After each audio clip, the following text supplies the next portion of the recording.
Erica, first thing I have to say is I cannot believe this is the first time that you're on the podcast. Wait, it's the first time. I feel like I've seen you in person. You've been on my, oh my gosh. I Thank you know. so much for having me. How is that even possible that this has not happened yet? I know. I was thinking about that today because usually I go back and I look at what the episode numbers were that people, like if people return. And so Yeah. I was thinking about that. I'm like, oh, like I got to get the numbers of when she's been on, has not been on before. I was racking my brain to think about it. And you're right. I don't know how we missed that, but I'm so excited to be here Yeah. with you now. So we're going to smarten up and Right. Erica will be back later and then I'll reference this episode. Yeah. Right. Noted. Yeah.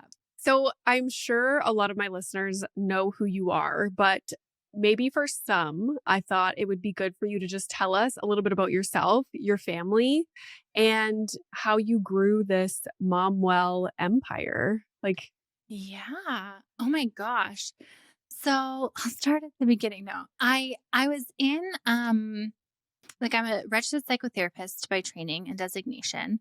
And I certainly did not pursue school thinking that this is where I would end up.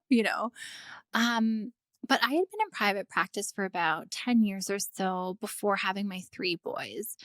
And I had three boys in the span of 3.5 years and feel like I just got shoved into the deep end of motherhood.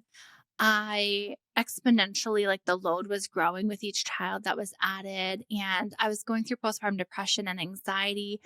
And I didn't realize it at the time. And I kind of had this breakdown turned breakthrough that I talk about in my book where I realized what was going on and sought some help. And it was alarming for a couple of reasons. I feel like I'm a clinician and I teach these skills for a living, and depression anxiety is something that I know a lot about.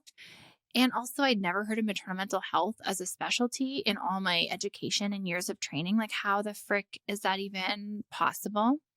Like, yeah, 86% of women go on to be mothers, and this isn't like a standard part of our psychology teaching that it's such a high risk time yeah, for us to have onset of mental health challenges. And beyond like actual diagnosable mental health challenges, like the adjustment that we go through and how grueling that can be.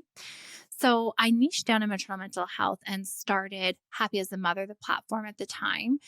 And that was just kind of before the pandemic, and it really organically took off. People really resonated with the content that I was putting out there because they felt really seen and heard and didn't have that language before to articulate things like the invisible load hmm, to even like themselves to validate how much they were carrying or to their partner. And so as the platform grew, we're now MomWell, a maternal mental health platform that has like teletherapy specified in maternal mental health across Canada and the US, podcast, platform, all the things. But that also grew into my book, Releasing the Motherload, which is all about that invisible cognitive labor, equal partnership in the home, all the things. Tell me the process. I'm always so fascinated by people who write books. I don't know why. And I've always, that's like a goal of mine is to write a book. And I remember when my supervisor for my PhD, I was meeting with him. He was my supervisor for my master's as well. And so he was like, oh, so like, what do you think you're going to do with your PhD? And I was like, I don't know, write a book. Like, it's just been something in the back of my mind that I'm like, I want to do that. And so when other people write a book, I'm like, oh my God, like, how did it come to be? And like, how was it the Hmm. process of writing it for you? It's interesting because it kind of comes in stages and waves. So I was actually very fortunate that my agent followed the platform. Mm, So acquiring an agent in itself can be difficult and you've got to query and shop around and try several agents. But she had her second son in the height of the pandemic and came across my platform and followed me for a long time and felt supported by the work that I do. And so she emailed me up one day and was like, have you thought about long form content? Have you thought about writing a book, like really resonate with your platform and what you put out? And I had thought about it because, like, as you know, TikTok or Instagram or social media posts are just little snippets. Like, you cannot really dive into like a concept. And as a therapist who can spend, 6 sessions on like one attachment issue or something, it is not a long enough form of content to really like do some of the deep work that needs to be done. So I worked with her to craft my proposal, just kind of like understanding what publishers look for and want. And she had posed the question like, in all the ideas that I had and in the outlines I was building, like, what is the one thing, the one book? If you could only write one book and it is like the legacy you want to leave out there, what would that one thing be? And I'm like, the mothers could understand that they can choose what they carry with an asterisk, like to a degree. There's obviously essentials, but that we can carry less, let go, not have to live out this perfectionist ideal that we see, and actually enjoy our role instead of resent it and feel trapped in it or like we were duped into carrying this role that was romanticized before, but the reality is so different. Mhm. And that was really sort of the premise. So, in the first part of the book, I go through what cognitive labor is, invisible labor, really carving it out, and then weave that into intensive mothering and what that is and the beliefs about it, because we are living in the era of intensive mothering. It is the label that has been given to the construct or the beliefs that are most prevalent in our culture right now in terms of the internalized ideals we have about what it means to be a good mom.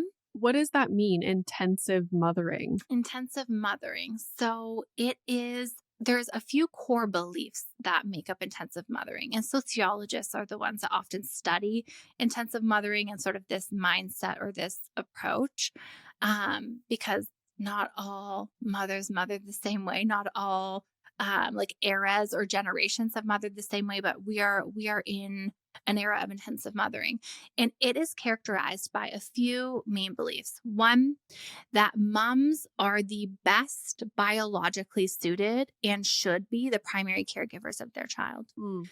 That mothering should be all consuming in our resources, our time, and our attention. We should be and give everything to our children. That motherhood should be fulfilling in and of itself, and to want something outside of this role is selfish. Like, you should feel fulfilled by this role.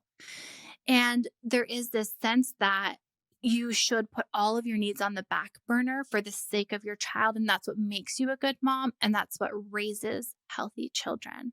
Mm. But the reason that this made it into my book is because when we talk about trying to form an equal partnership in the home, we're talking about redistributing household and care tasks. But if we equate these household and care tasks with being the things that we define ourselves as mothers, like this is what makes us a good mom, how do we hand over parts of our identity to our partner? Like, how do we not pick it back up? How do we actually break a cycle of thinking we need to be the ones to carry those things? So I outline those beliefs. We go into values and what really should guide our decision making. And then I unpack some of the real biggies in terms of invisible loads, like feeding the household, keeping house, being the memory maker, the fun maker, all of that. And kind of part two is chunking out and going through some of those loads. Okay, I'm excited to Oh. read this. Are you doing a book event or anything in Toronto? um, I may have that asterisk to discuss with you after this. We just decided on a date and a location today, and I may or may Ooh. not be. Yeah, see if you want to come, and I'm looking for someone to be in conversation with, and so yeah, definitely, I would love that. That Yeah, would be no, so. this is like Yeah, my jam. I love that. yeah, Okay, that's yeah. exciting. It's exciting stuff. Well, good for you. This is so nice. I have been approached like a few times to write a book, and I feel like it's very, like you were saying, TikTok and Instagram, it's like these little clips of pieces of information, and it's spread out over years and years. And a book is so nice to think of all your ideas and your thoughts and in one spot. Is that Mhm. kind of like what drew you to Yeah. writing? Is like everything is in one spot and someone can see everything? It's so interesting because I really feel like I got to take people on a journey. So, day in and day out, it's like random topic here on Instagram, random topic Yeah. here or whatever. But like I got to conceptualize what this like quote unquote treatment plan would be for a client who's coming in with this issue and all the things we would want to go through and tackle together to come out the other end with an equal partnership or, feeling more confident in our role and like we have capacity to breathe and don't aren't drowning in invisible labor. So I really got to take people on a journey and in a really empathetic kind of coaching way, go on it with them. And you don't get that opportunity in this short form content. You do, I think, a bit more on the podcast. We get to do some of that work together, like in the community and experience that, but not in the short form content. I will say it is a pretty grueling process Yeah. to release a book. It has been 2.5 years and I'm only just approaching pub date. And then my agent keeps reminding me, like, this is just when it starts for the reader. Like, this is just the beginning for everybody else. Yeah. So there is a real sense of, I don't know, mission based or like you have to understand your why and like why you're committed to doing it. But yeah, it is surreal. I've known up until this point what this process looks like. Like pub date and beyond just feels like blank white space to me. I'm not totally sure what to expect. But I just know that this work can impact and help so many people. So I'm so curious and excited and a little nervous to hear the feedback and how people react. Yeah. It's interesting, right? Because social media is you put something out and it's immediate feedback. It can take me 30 Yeah. seconds to make a video, put it up, and immediately you get an idea of what people like how people are receiving that. And then you can delete it or archive Yeah. it or like Yeah. ditch it, right? Where I'm like, oh my gosh, these words live in like forever on. Yeah. But and also I create workshops and e-courses. I can project plan and turn around a project in 8 weeks, 12 weeks, depending on the size. 2.5 year long project to commit Mhm. to is like the publishing industry moves at a very slow pace. It's very different. And there's some learnings that I had to do in terms of the politics of it all and how it all moves. But ultimately, I get to expand and reach so many people and kind of physically be in their home in a way that I haven't until now. Yeah. It's kind of like a PhD dissertation, except nobody reads your dissertation. Right? I'm like, you've probably put in more work and written it, but then it just like sits on a Yeah. shelf. I know. It's just chilling over there on the bookshelf. Nobody cares. I know. But It's like yeah. all my friends who have PhDs, anytime they go to the house, they're like, and this is my dissertation Yeah. because it's like you need to show off all the hours and hard work that went into it. I'm gonna put it on the coffee table when we're done this, just so that it's out. So let's unpack the invisible load of motherhood. You do this content and you talk about this topic so well. Why is it called invisible? And why do you think it's of motherhood? Like, why is Yeah. it something that is mostly happening for moms?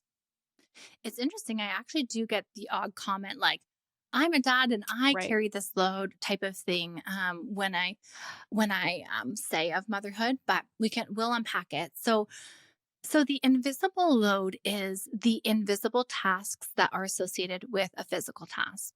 So there is the anticipation and the noticing of when something needs to be done. Then there is the research and planning on how we're going to solve that issue, let's say. Then there's the actual physical act of solving the issue. And then there's the managing and ongoing oversight of whether that system or that, solution continues to work or not. So let's take a baby gate as an example. If I see that my child is now getting mobile and getting into things and I need to baby gate the stairs or a certain room or whatever, if I've noticed, anticipated, and tracked that it's time for that, and then I have asked other moms and I've researched and I've read reviews and I've put in all the background research to do this, I order the gate on Amazon and it comes, and then I ask my partner to install it at this exact place with this exact measurement, them installing the baby gate has actually taken very little off my plate because it hasn't factored in all of that invisible cognitive labor that was required. And this labor is often falling to moms, sort of auto defaulted to moms, and not, and because it's like abstract and because it's Yeah. invisible, often even to us, it's hard to articulate or to share. So in the book, I actually have created something called a load map. And for each of the things we discuss, like whether it's feeding or home maintenance or laundry, I write out in the different sections what that anticipation labor is, what the planning and research that needs to be done, and what the ongoing maintenance looks like so that I'm trying to alleviate some of that work off your shoulders and give you the vocabulary to be able to sit down with this map and have a conversation with your support, family or your partner to be able to say, hey, like, this is too much for me to carry alone. What parts of this can you own? Yeah.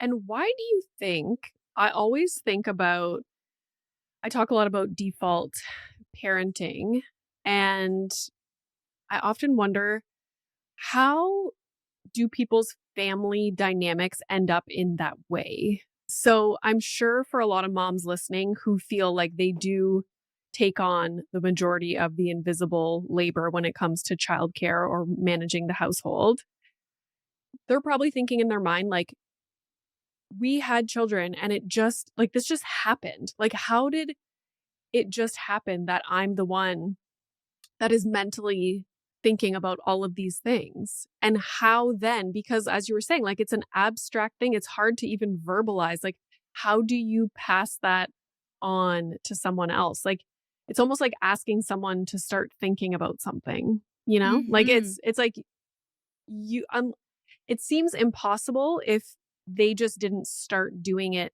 organically or naturally anyways, Hmm. you know? So is it like a conversation that you have to have, or is it more strategic in like laying things out and actually having them take over certain things?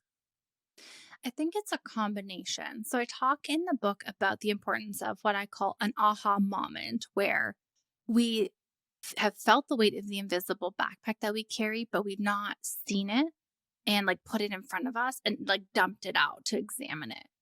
And the aha moment is to see all of the invisible tasks, like under the iceberg of the laundry Mm, task, for example.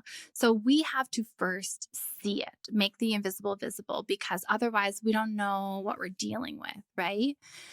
But the how we got to holding this invisible backpack to begin with is a little loaded, but so important.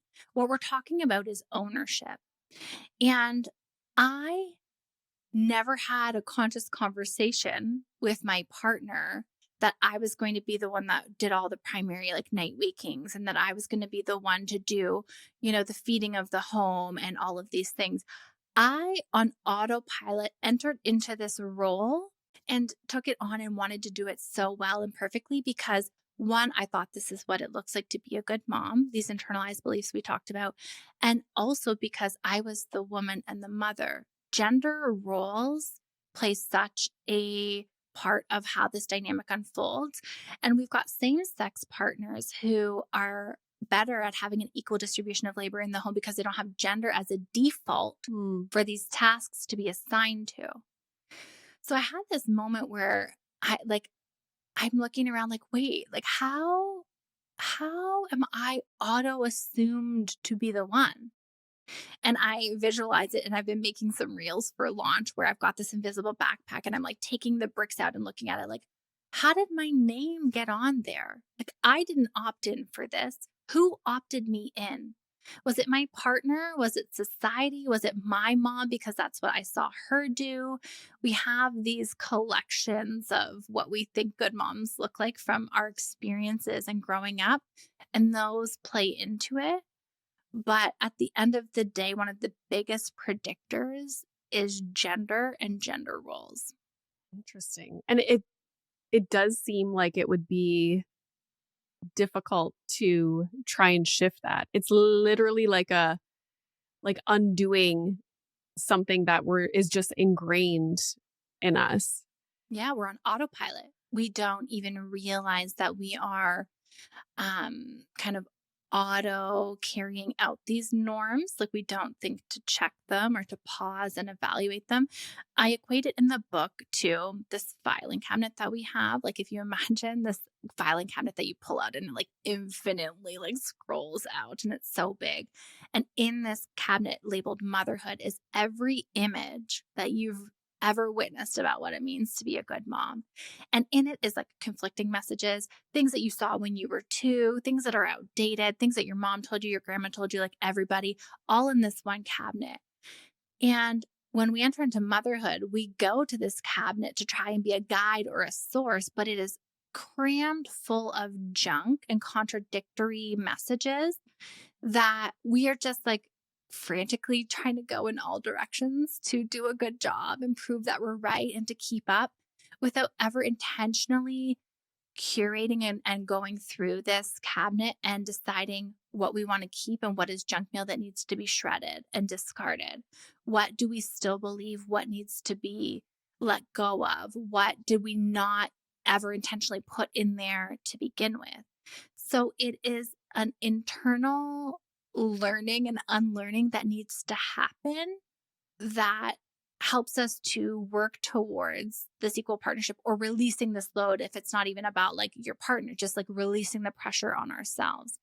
And this is where I think like when we do the fair play method, which I love and I do it with my partner, if we don't do this step before we do the dividing, we end up stepping back in and that whole division or that program starts to fall apart because we haven't actually dealt with the seed or the issue that caused us to be the one holding this invisible backpack to begin with.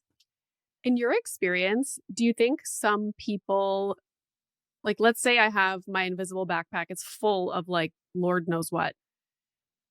Is it fair to say that a lot of moms have to maybe shift some of those things over to their partner, but then at the same time, a lot of those things should be, like you said, like shredded and you don't have to, like, we have, because a lot of the times when you talk about things like mom guilt or these very nuanced, like abstract things that moms deal with, people are like, you're doing it to yourself, Mm, you know? So hmm is it safe to say that a lot of the invisible load that we put on ourselves or that we take on can just be like thrown in the trash, kind of?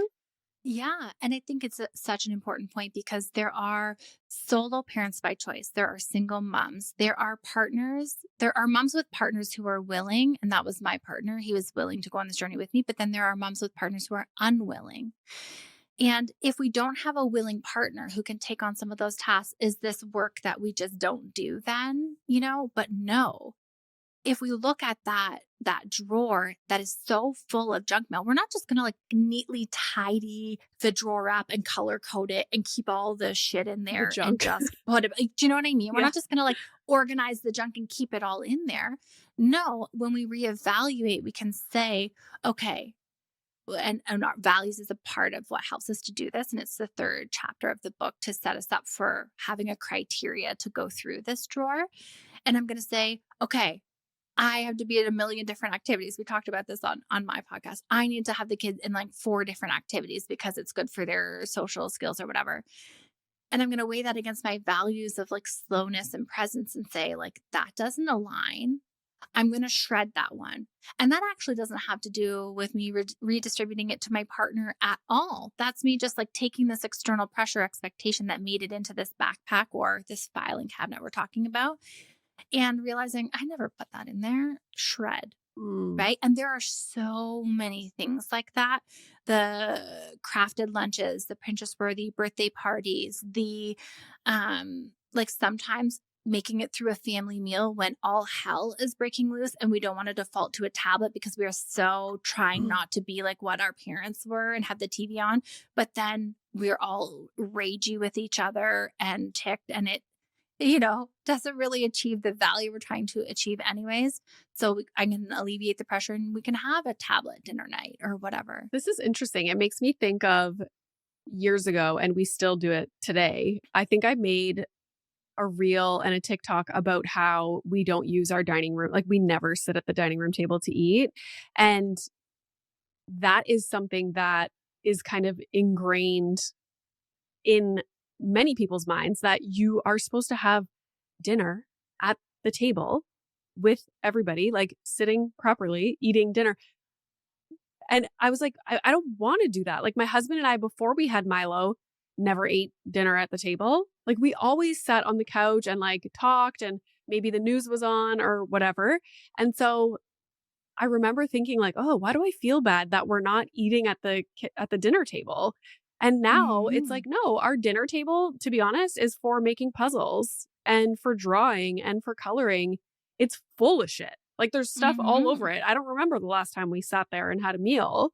Like Milo literally sits in a squat position on the coffee table. He sits like in the yoga pose, you know, when you like Mhm. go down with your knees sticking out. My husband's like, what is he? Like a friggin' bird? Like he's like Mhm. Mhm. perched Mhm. on the coffee table eating his dinner. And my husband and I sit on the couch and that's how we have dinner. And it's one of those things Mhm. like I had to evaluate and be like, why do I feel bad about this? Why am I carrying this like weight on my shoulders?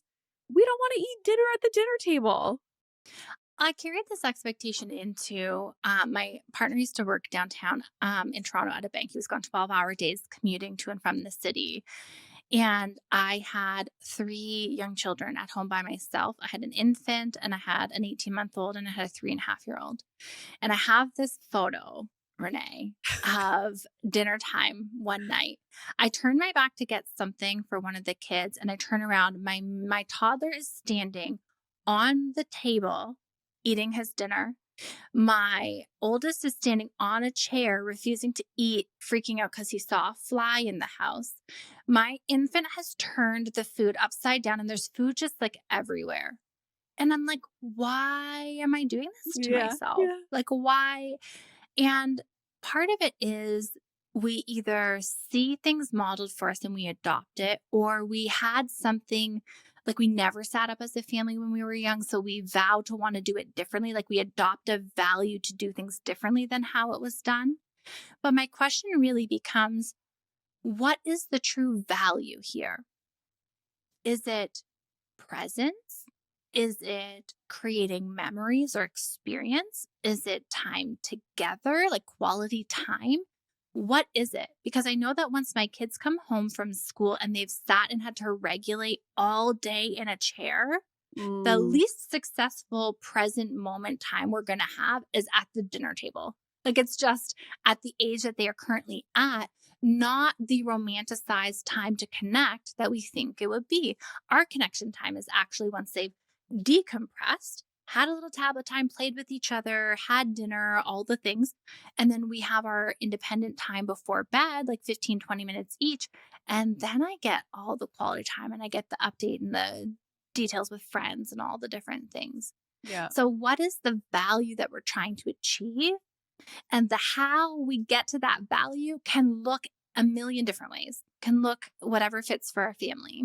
It's so true that dinner time, like, it's just not the vibe when you have Freaking kids. chaos, Like, like total chaos. I honestly quite enjoy bringing Milo a snack in the car and then him eating his leftovers from his lunch on the way home from school to the house because I'm like, oh, good. Like, he's getting some food in because sitting down, like you said, it's just not ideal. Like, they've been Hmm. sitting and focusing and all day at school. Like, nobody wants to just like sit there and have dinner when you're 5 years No. old. Yeah. And now my kids are 5, 7, and turning 9. And we're starting to, my husband actually introduced when I was on a work trip, he introduced Taco Tuesdays, which is Nice. stereotypical, but awesome. And they love it. And it is like our for sure no tablet, no, screens technology. And we sit and we build our tacos and we chat and then they're off and it's like a 15, 20-minute thing. And we're going to slowly be able to incorporate that in as they are older and can like regulate and are not having the like after school restraint collapse meltdowns at the door. okay, like now we're at an age where this can make sense to implement. But when they were little, and I've got neurodivergent children and I'm neurodivergent and everyone's like losing their shit at the end of the day, like, and it's like total meltdown mode, not ideal. We're not really going to lean into presence in Yeah. those moments. So doing what works for your family. Oh, yeah. That's the best. Doing what works for your family. Let's talk a little bit about default parenting. What I love talking about this topic because I think people see the term default parenting and they think different things. I often Mm, get I feel like people think default parent means that you're the primary mm, caregiver, like you're just the one that does all the childcare for the most part because your partner is working outside the home.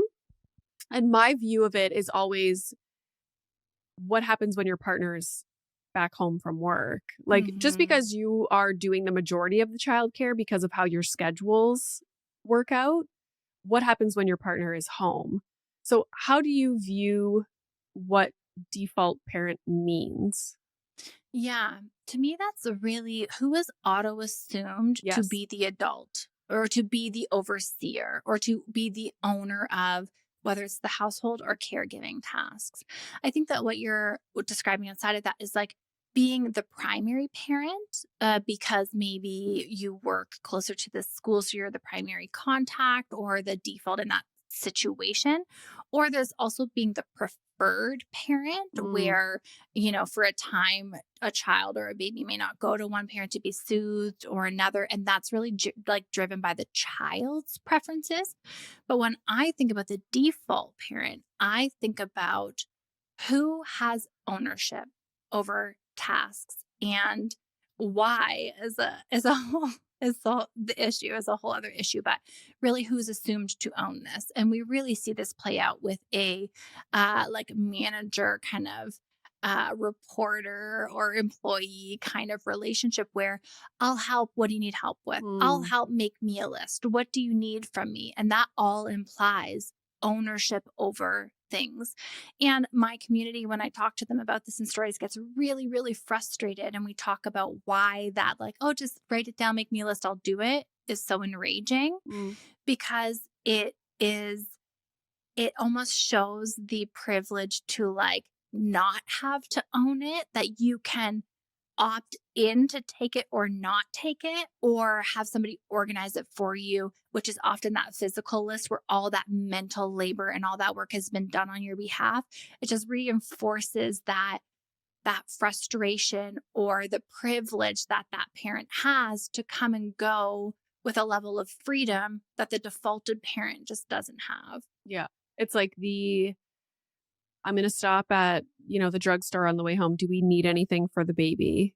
And it's like, oh, well, it's because you have not been in the diaper bag. You have not been packing, the daycare bag. Like you have not been replenishing anything. So you're not aware of what we might be out of. The list thing, Hmm. like, oh my God. My husband knows now. He's like, and he's so good, but he'll be like, "Okay, I'm gonna ask you a question. Don't get like worked up. If it's too much for you, like just let me know and it's gonna be fine. But I'm gonna stop at Walmart. Do you need anything specifically?" Because I remember before one time when you're like frazzled and there's so many things going on, and somebody is like on their way out the door and they're like, "Oh, I'm going to the grocery store. Do we need anything?"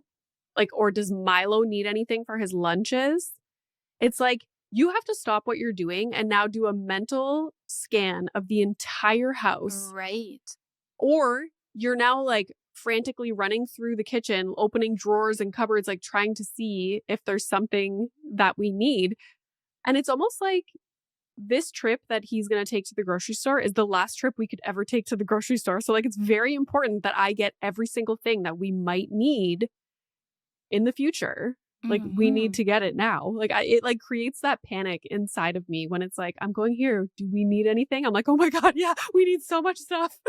And I'm like, I did not opt in to be the human like inventory keeper. I Like know. I'm just like, you have eyeballs, like what's in the pantry. And Yeah. so my husband and I, to sort of get address this issue is we have a shared list in Google Keep. And anytime something is empty or almost empty that we are using, we are responsible, each of us, to put it on the list. Likewise, the kids can remind us or put preferences on the list and tell us. Obviously, they don't have the same responsibility that we have over it right now, but they know if they don't communicate with us, it doesn't make it on the list. We don't just know that this thing should be replenished. And so, challenging the default parent is really about challenging being the auto assumed one, and how can we share this? Like, how can we go about making you have the same oversight and sort of bird's eye view on this that I have? And it takes some communication and some reworking of systems and things in the home. But I think that it has to start with even challenging that ownership or having that moment of, wait a minute, I've been defaulted into this, Mhm. and what of this is necessary to carry out and what isn't, and doing some of that work first, and then really identifying what that invisible, I have the load maps where you get it all out to see what it is, to then say, okay, what's the system here? What's the solution? How can we creatively problem solve now that I just don't, like, I'm not going to be the one, And that's one of the values or rules or like strong things that I have in my home is I'm not the one. I am not the one auto assumed. Like, I'm instilling that in my three boys. My husband knows, like, I am not the one. We all are contributors to the family. We all have equal responsibility to upkeep a home and our family unit. And so who is responsible for what, and who's taking lead on what? And I was asking my oldest the other night, like, who who does the, like, cooking in the house, or like, who does the laundry? He's like, daddy does the laundry, daddy does the grocery shopping, daddy does most of the cooking, unless sometimes you do cooking on these. And he's just like, the example for him is like he sees his dad doing all of these domestic chores, which is going to build him to be an equal partner, Yeah. It's so important. That will be Milo because that's my husband too. And it's so funny because I grew up in a house where, well, my dad worked out of the country a lot, like for long Mm, periods of time. So my mom was like, the one at home. right. And then when he came home, she was still like, she was very much like a stay at home mom making dinners. Like we had the best childhood. And she was like my idol. Like, I'm like, oh, I can't wait to grow up and be like, just like my mom, like, like cooking, baking, and all the things. And then I had a child and I was like, oh, can't do that. Yeah. You're like, wait a minute. Yeah. I actually don't like any of these Yeah. things And now or I whatever. I think back Hmm. to my mom and like three little kids. My dad was working out of the country. I'm just like, how in the world? Like I can't fathom it. Yeah. But And that's where triaging the load in this day and age is so important, right? yeah. Like not feeling like you've got to take on everything, and triaging what is most important. If you are solo parenting or your partner is deployed or something like that, it's so crucial. Like, you are your greatest resource. You cannot burn yourself out in the first like 2-3 years of parenting. Mhm. It's just not going to make for, like, you're doing all of this at a cost of yourself to try and make your child happy, but they're not going to be happy when their mom is burnt out or depressed or struggling when they are 3, 4, 5, 6 plus, because you've absolutely run yourself into the ground, Mm. Yeah. so triaging this load and figuring out what really we want to carry, what needs to be carried, what's essential to carry, is a way to preserve that. And then there are stay-at-home moms, and I talk about this in the book. My maid of honor, who is a good friend of mine, who live for it, like Mm. live for the stay-at-home life, and like, amazing. You value X, Y, and Z that is different than what I value. And I'm glad that you love that.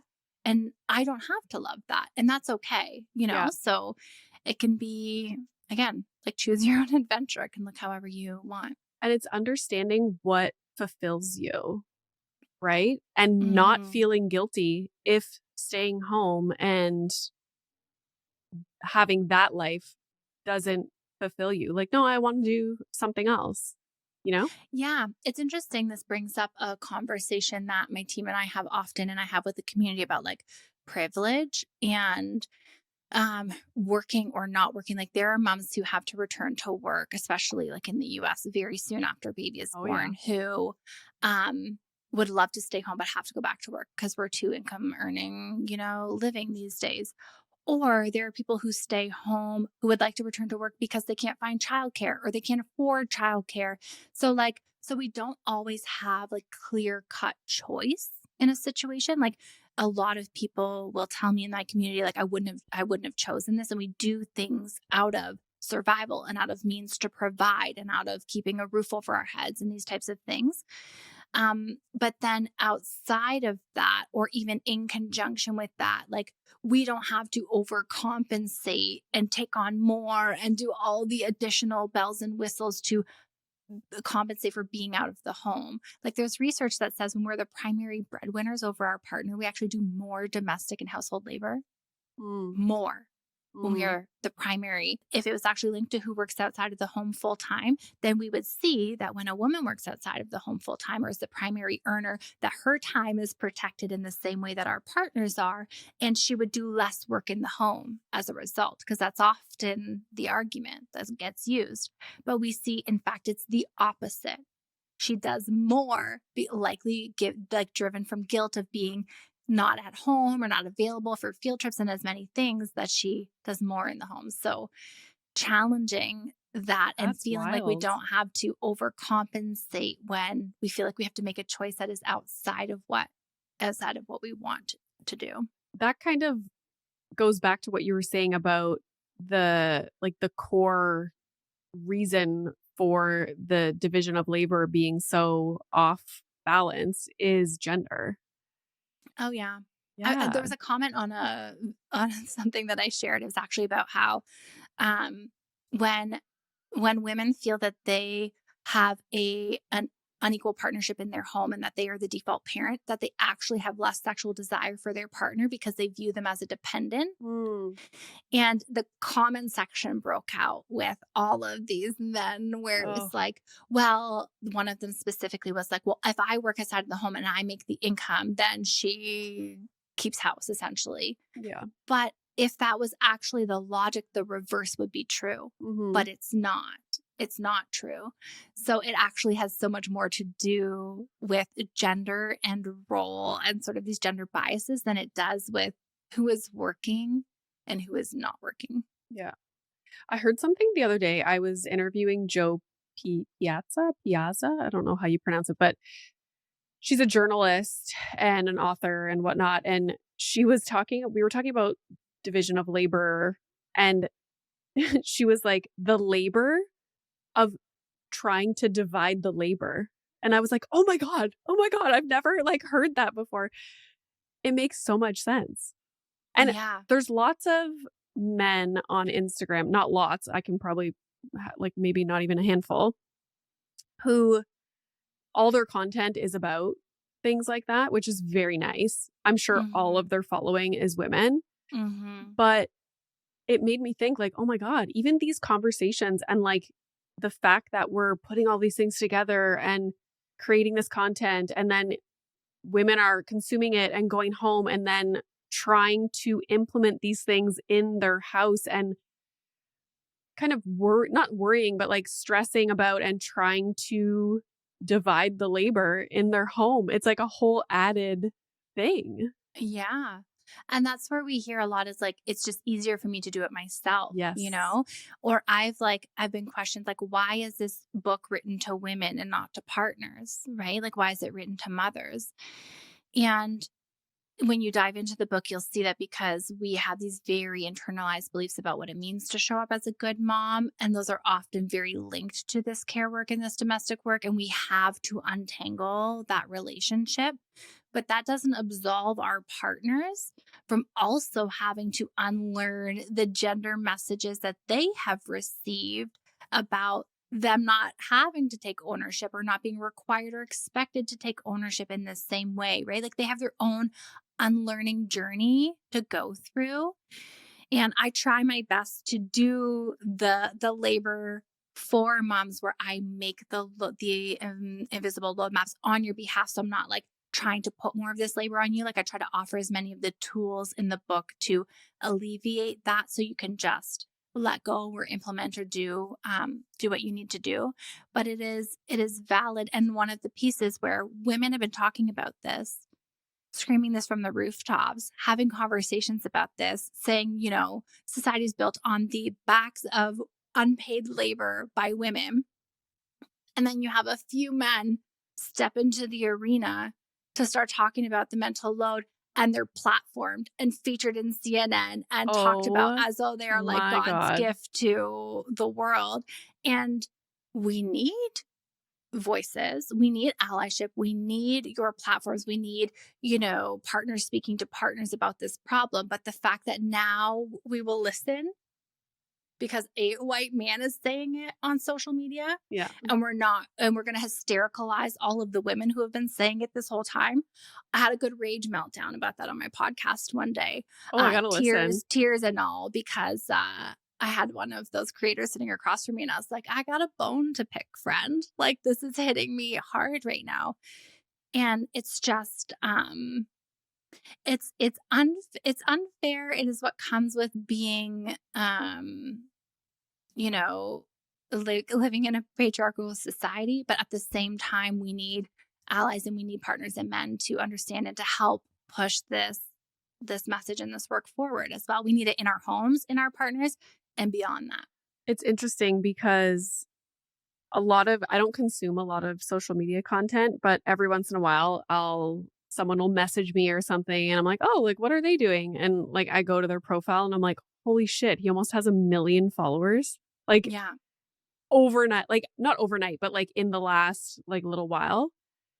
Holy crap. And then I think about like all the content that they're talking about. People are like, oh my God, yes, amazing. But then anything that I would put out that's the same thing, people are like, why are you so angry all the time? Mm-hmm. I'm like, oh, okay. Right? Like, why are you such an egg? Why are you such a bitch? Why are you so like whatever? Hmm. Right? But we have like a white man say the things that women have been saying and women of color have been saying and, unpaid labor and caregivers have been saying. And like, they're heroic. And so, like, it's really, I did not go to school to be a therapist and write a book and do all of these things and think that I was going to end up an advocate. But now I'm in this space where it's like about equal labor in the home, and it's about paid leave, and it's about uh, like unpaid care work and all of these things. And it steps into this advocacy ring where like there are things on a policy and political level that also need to change. But you've had these people like Eve Rodsky and so many others paving the way forward, and then men arrive, and then their voices are listened to. And it's a common phenomenon, but it is unfortunate Mm, and it is enraging. But at the same time, we need allyship and we need this message to be getting out there. yeah. Yep, yep, yep, yep, yep. Oh, wow. Okay. Well, this has been lovely. I'm very excited about this book. I love the cover of it too. I love how it very much resembles the graphic images that you post on your Thank you. Instagram. Like, that's I really worked cool. with it feeling like branded. Like, yeah, I appreciate that. Yeah, I love that. Yeah. So tell us where we can find you online and where or what day specifically can we order the book? Is it Yeah. pre-orders or? So Pub Day is April 9th. And so we're running a pre-order giveaway up until then to get your pre-orders in. We've got, I'm giving away one of my Division of Labor courses with the pre-order, as well as a companion guide with the book and a chance to win a $250 gift card from Smash Test. So big giveaway there for pre-order, and pub date is actually April 9th. Oh, awesome. And your Instagram is now Momwell. Yeah, I'm Momwell on Instagram, momwell.com for the platform, but the book related items and free downloads are at Erica Djossa, so ERICADJOSSA.com. And the book is going to be available and is available for pre order everywhere books are found. So Amazon, Indigo Chapters if you're Canadian, Barnes and Noble, Target if you're US, all the places. Are you already thinking about writing another one? You're like, "Stop, no." No. I have moments, but I'm also very much on the it's been all work and the play is just beginning Mm, stage. So we'll ride out pub date and see kind of what comes from it. And I'll have a more balanced perspective probably once I'm on the other side. got it. All right. Well, thank you so much for coming on, and I look forward to you coming back on again so I can reference this episode. Thank you so much for having me. And I'm on a roll.